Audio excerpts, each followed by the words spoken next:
انا يعني بقيت بحس ان الاعلام الجزائري ده ما بيحبش يشوف المغرب نهائي يا جماعة. شكلها يعني يشرف او لازما يدور على اي حاجة يخلقها، وانه يضع لها يعني زوبعته. بالله عليكم قبل ما ابدا الفيديو اعملوا لاختكم لايك واشتركوا في القناه وفعلوا زر الجرس عشان يوصل لحضراتكم كل جديد، وما تنسوش في الله امر نحطوا لي اللايك وصلوا على سيدنا النبي.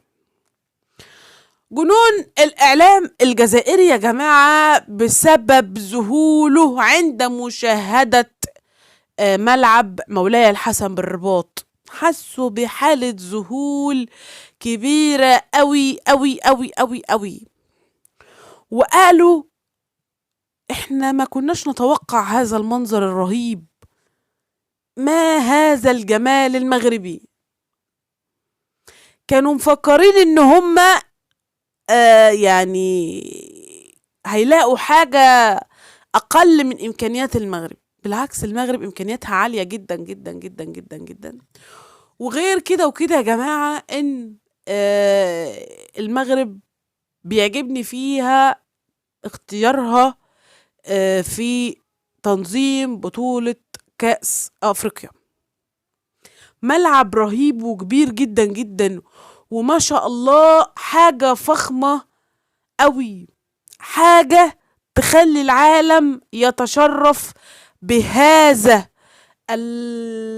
يعني الجمال المغربي العريق العظيم.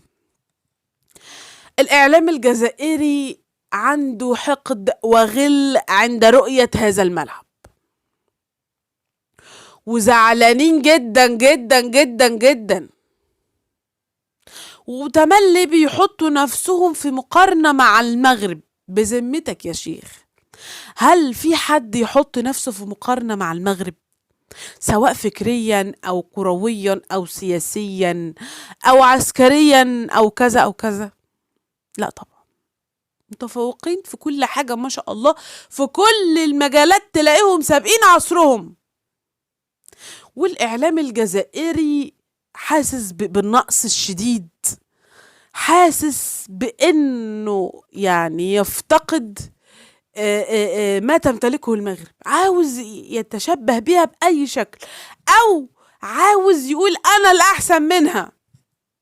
وده طبعا حاجة مستحيلة بعيد عن أعينكم يا جزائريين يا حاقدين.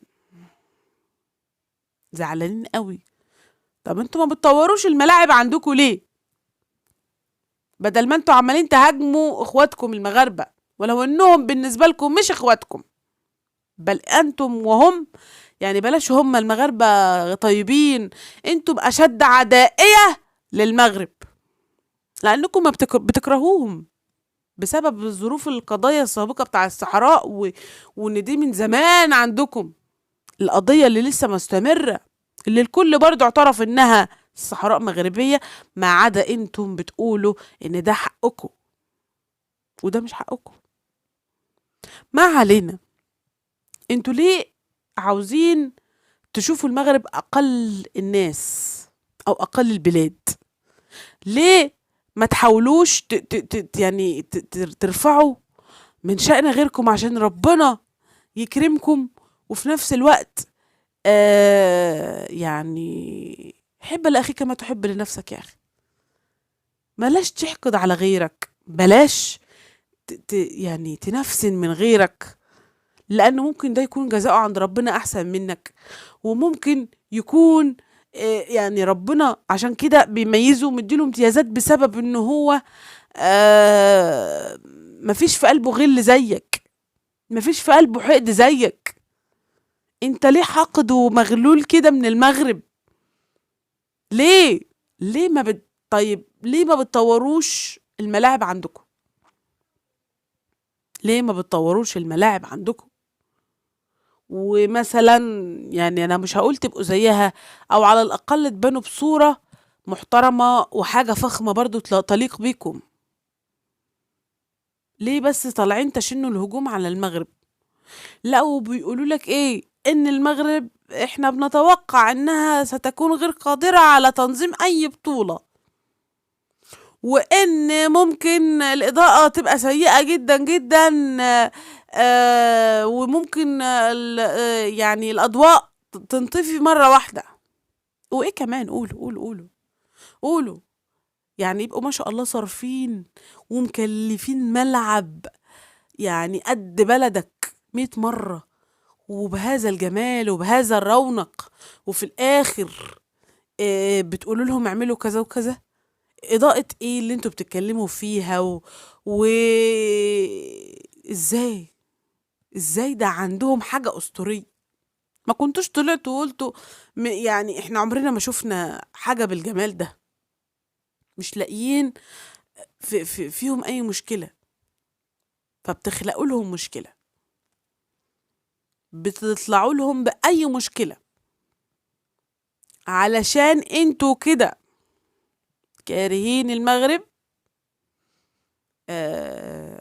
يعني لديهم قدرة فائقة على تشويه سمعة المغرب، ولكن محبين المغرب لديهم القدرة الأكثر يعني حرصا على فهم كل من يعادي المغرب. يعني احنا فاهمينكم، يعني احنا فاهمين مخططاتكم، فاهمين ان انتوا بجحة، وفاهمين ان انتوا يعني عالم عندكم شراسة ضد المغرب، وبتبخوا السموم علشان تكرهوا الناس في المغرب. مش هنكرههم، الناس دي ناس محترمة ولها فضل كبير على الكل. انتوا ليه كده؟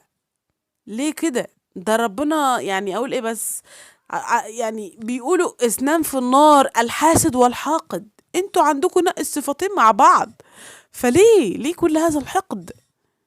يعني فعلا فليعلم الناس مع من حشرنا الله في الجوار. وكلمة قالها الملك الكبير الله يرحمه. وإن شاء الله النصر سيكون للمغرب، وسيحالف المغرب في شتى المجالات، في شتى المجالات بإذن الله، رغم عن أنف كل جزائري حاسد وحقد. بالله عليكم اخواتي تابعوا الفيديو للناس تعرفوا بقية التفاصيل. اتمنى من حضراتكم الاشتراك، فعلى زر اختكم زر الجرس، ما تنسوش حطوا لي لايك. فضل ليس امرا، صلوا على سيدنا النبي.